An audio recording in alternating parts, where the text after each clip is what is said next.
Hello, everyone. Welcome to episode 5 of the Just Living Life podcast. Today, our topic is Get Good at Fighting.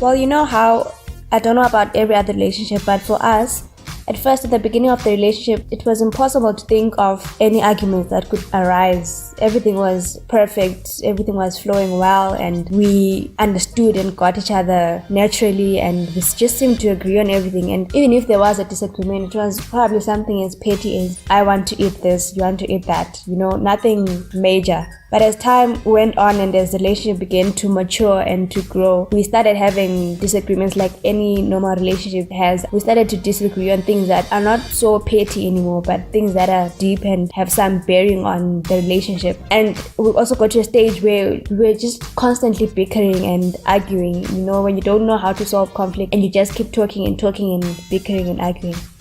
But then for some people, they might think that the moment that arguments start, then it means that the relationship is now downhill from there. But by virtue of us being two individuals, two different people, we're not raised in the same home. We're bound to see life differently. I mean, we even argue with our siblings who we grew up with about one thing. We can have two divergent views. So imagine this person that you only met later in life when you had formed your own ideas and identity. You're bound to disagree on a couple of things, be it how you deal with stuff, be it what you prioritize. There are bound to be some arguments here and there, and that's fine, that's normal, because like I said, we have different backgrounds and different influences that have shaped the way we see the world and the way we choose to deal with issues. So some conflicts are small, but then there are some that are huge and might have a bearing on the relationship, and it's these huge conflicts that really have to be solved. Otherwise, if they're left lingering and hanging over the relationship, they run the risk of ruining the relationship and distorting it from the inside, especially if they're unspoken or they're just the elephant in the room that is never really addressed. There's a risk of that always being the source of content and stealing the joy in the relationship. So it's important to deal with conflict. It might not be at the moment, but dealing or resolving conflict is even agreeing to say, okay, for now, let's let this go. As long as it's clear that you are both well aware of the fact that there's conflict that needs to be resolved. So here's our proposal of how to deal with conflict. The first thing that you need to do is, whilst you're not in conflict, whilst there's no problem, there's no arguments, everything is good, sit down and come up with a plan or a routine of how to handle conflict. So this is just a plan to say, if anything were to happen, if we were to disagree on anything, these are the steps that we would take in order to make sure that we resolve this conflict in an amicable way that will leave us happy or even happier than we were before the conflict started. The key to ensuring that you do that is to start at listening. One big problem when there's a conflict is that each person just wants to have their views heard, and they're just talking. Even if they're at a point where they're listening to the other person, they're not really listening to understand the other person, but they're listening to wait for their opportunity to speak. So one key thing is to start at listening. Have a time where you're just listening to the other person, listening for the sake of understanding what they are saying, understanding what suggestion they are putting forward, understanding their reasons for saying what they are saying. Why does their suggestion make sense to them? Try and look at whatever they're saying from their perspective, and then go around, do the same. They listen to you. So the whole point of this is to ensure that even if you were to proceed to argue about it, at least you're arguing about something that you both understand. Because it's so easy to be arguing, but you don't really hear what the other person is saying, or you don't understand, and you're talking over and over about stuff that maybe in actual fact you agree with. So the first port of call is for you guys to sit down and listen to each other. Get where the other person's coming from. Get why they're saying whatever they're saying. And the good thing about listening is that it shifts the dynamic. So it takes you away from an adversarial atmosphere into one of friendship and understanding. But it's just a reminder to you guys that this is just an argument within a relationship where we already love each other. We're not trying to have one person who comes out as a winner, but we're trying to ensure that we sort out this thing and remain as friends. Yeah, and I've noticed also that when you listen, sometimes you begin to see sense in what the other person is saying. So you know how when in the middle of a disagreement, tempers are flaring and everyone is heated, and people are not usually not that rational when there's anger involved. But I've noticed that when you take time to listen to the other person, you might actually find that your point of view really doesn't make sense in the grander scheme of things. Yeah. And because of that, you avoid a whole entire conflict that could have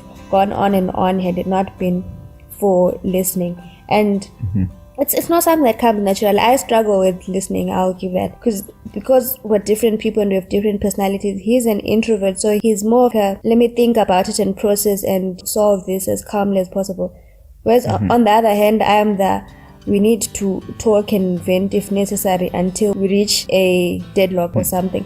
So what I'm saying is that it's not something that comes naturally for everyone. Even here, I struggle with listening and I'm learning how to listen more from him. So it can be that one in the relationship is not as strong in listening, but can always aid each other and help each other to grow. It works. I don't like listening, but I can acknowledge that when I look back at some of the arguments that we've had and where I had to listen against my will, I can vouch for the fact that it actually does work. So after listening and understanding, the idea is not to listen to understand and then you go that way, I go that way. I've heard what you're saying, but it's to, okay, now that I've listened, now that we've both listened to each other and we've understood each other, what's the way forward? I think sometimes some conflicts that start small end up building up into something big because people listen and understand, but they don't then say, okay, where to from here? So it's let's listen, let's understand. Okay, so you've said it, are you done talking? Okay, fine. Now Leave me alone. Yeah, leave me alone. So it's important that from listening and understanding, you then say, okay, let's find a solution. And I believe, especially when there's conflict involved, there just has to be some level of compromise. It's necessary to compromise because it's rare for two people who are in a heated situation, who clearly have divergent views, to immediately drop their own point of view and say, okay, I'll go with yours. So the best possible way, especially in that moment, may be to compromise. There are three possible outcomes that can come up, which are, one can be meeting in the middle, like I said, compromise. Say, okay, let's take part of what you're saying, part of what I'm saying. Can we join this together to make something that works for both of us?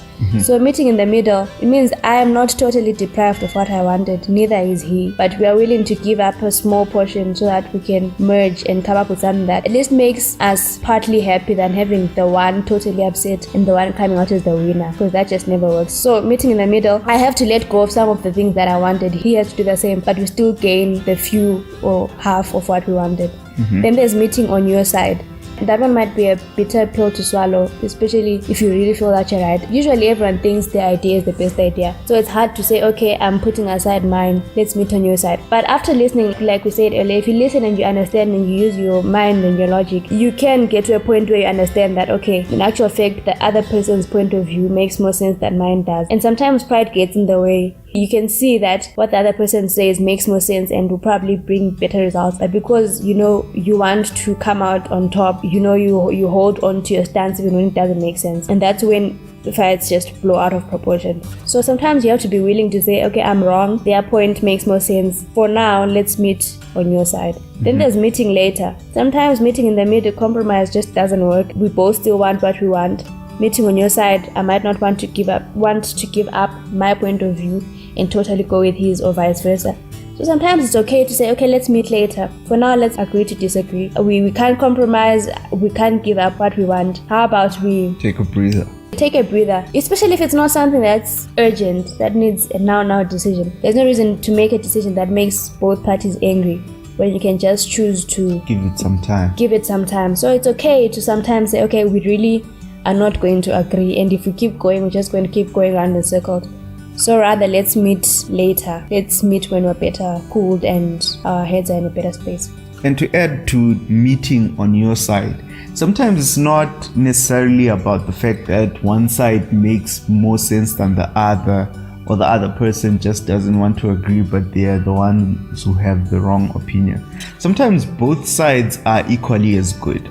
It's two opinions that could both work, but because right now it's a better idea for us to go with the idea of the other person. The first idea is the one that we should go with right now. So it's letting go of your own opinion, not because it's wrong or because it's got less weight than the other person, but because it's the loving thing to do right now. Maybe she's got her own career goals, and her career goals are leading us to one direction, and I've got mine that are leading me to another direction. And both of us legitimately have good claim to drive our own goals. But for the sake of love and for the sake of progress within our relationship, I can choose to say, I will let go of mine. I can still chase it later on in life, or I can still find a way to chase whatever I wanted to chase from within your plan. So right now, we're going to go with your opinion.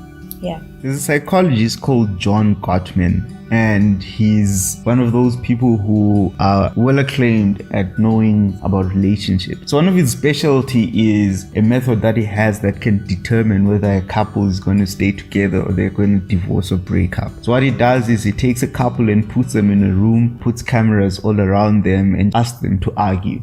So it's talk about whatever thing is a hotspot right now in your relationship. And he records them as they talk about that. Later, he will analyze that footage and be able to, with great accuracy, determine whether this couple is going to stay together or break up or divorce later. And after doing this for a while, he developed 4 factors that he termed the 4 horsemen of a relationship apocalypse. So these are just 4 factors that, according to him, if these factors are present as the couple is arguing, then it's almost a given that they are not going to stay together. Here are those factors. The first one is criticizing your partner's character.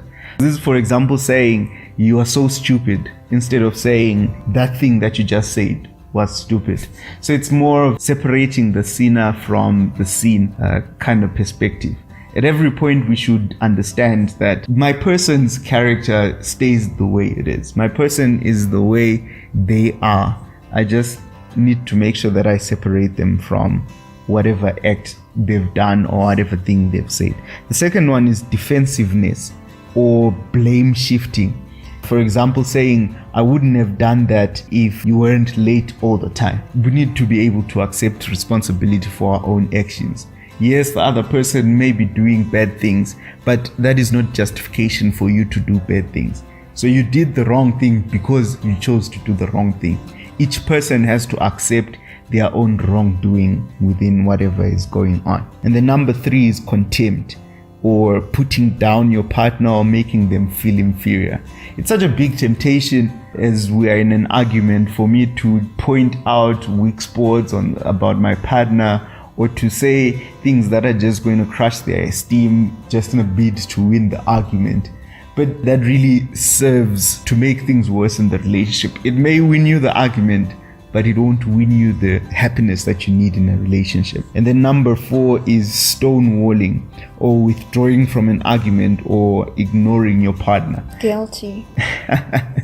I do that a lot. Yeah. So stonewalling it's not the same as meet later, where we say, okay, let's just take a breather out of this and we'll talk about it. But the person is trying to address the issue and you're ignoring them. You don't want to be a part of the thing, or you withdraw yourself from the argument. Now the person is trying, it seems like the person's arguing on their own. And that really does a number on somebody's esteem, because the one person is trying to push forward and the other person just couldn't be bothered. It's like a form of apathy within the relationship. It serves to help nobody. Yeah, he says from his research, usually couples that choose to fight in this way are likely not to last. But what I was saying is that doesn't mean that if so far you've been fighting this way, then you're doomed. You can still choose to do something about it. Like we said, get good at fighting. Now you can say, okay, we've noticed that we stonewall a lot, or we shift blame a lot. Okay, so now let's come up with a way to say, how do we solve conflict in a way that doesn't put our relationship at risk? So yeah, I think he makes a good point. And like I said, I'm guilty of the fourth one, but I'm aware of the fact that it's a problem. And I think the first step to solving problems is being aware that there's a problem. So going forward now, I can say, okay, I need to stop being the person who walks away from conflict. Yeah, ultimately, remember, love fights fair. Yeah. So find good ways of fighting. Fighting is going to happen. It's a part of every relationship. And so if you want to make sure that your relationship is going to last and is going to be happy all the way, then find a way to Fight fair. fight fair. Get good at fighting.